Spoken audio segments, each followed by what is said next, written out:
Hi there, I'm Ads from Herman's RV Holidays, and in today's 3-Minute Thursday video I'm going to be talking to you about the pros and cons of motorhoming.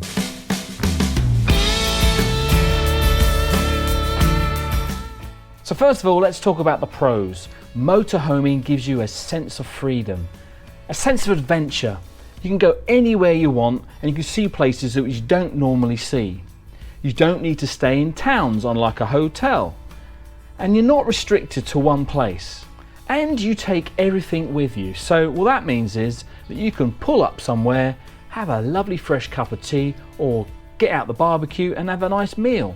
The cost of accommodation is obviously a lot cheaper than going into a hotel. You can be ranging from £5 all the way up to say 25, maybe even £50 are the most expensive places. In Europe, the cost is around about 30 euros, 35 euros, but with the Axi card you can get that even cheaper from about 13 euros. And let's not forget wild camping, or boondocking as they call it in the States. This is where you set up away from a campsite, not connected to electricity, and you just enjoy the scenery and enjoy the wildlife. A really big bonus is having breakfast outside in the really fresh, warm morning with the sun beating down. You just can't beat that.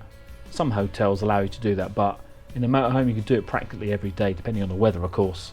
If you own your own motorhome, this means that you can go away whenever you want, and basically your holiday starts whenever you leave home. Other pros would be there are no airports. I don't particularly like airports. I don't particularly like flying. It's not the crashing, it's just the whole package, full stop. Also, you don't normally need to book accommodation. It's best to, but you can just turn up, and if they've got space, they'll let you in. And motorhoming is very sociable. So now the cons. First of all, let's mention emptying the toilet cassette. Now, it's not normally messy, but who wants to empty the toilet cassette?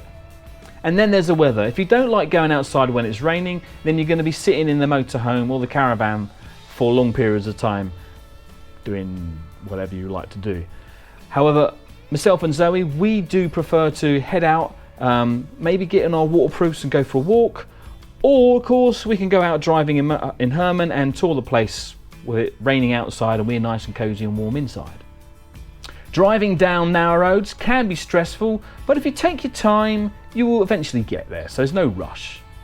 Parking can be a problem. Of course, motorhomes are generally larger than cars, so you can't just park it wherever you normally would park a car. Unless you're renting, you cannot take your motorhome on a plane with you to a destination which is further than you really wish to drive to. And finally, let's mention cost. The initial outlay for a motorhome can be very expensive. Of course, you've got extra insurance. If you're renting, that's generally more expensive as well. Then where do you store the motorhome? Storage is going to cost you as well. Fuel, of course, that's extra fuel, diesel. It seems to be more expensive around about these times. Ferries, they have more cost on them as well. The bigger, the taller, the wider the motorhome, the more expensive it is, and if you have a bike rack, even more. And then of course, parking can be a lot more expensive. Okay, so that's the end of today's 3-Minute Thursday video. If you agree or disagree, or maybe you have other pros and cons that you wish to let us know, then put them in the comments below. And until next time, thank you very much for watching, and goodbye! So this is my studio today. I'm filming from a windowsill. Got me laptop, got me monitor, and brought my own light as well. So there you go, windowsill filming.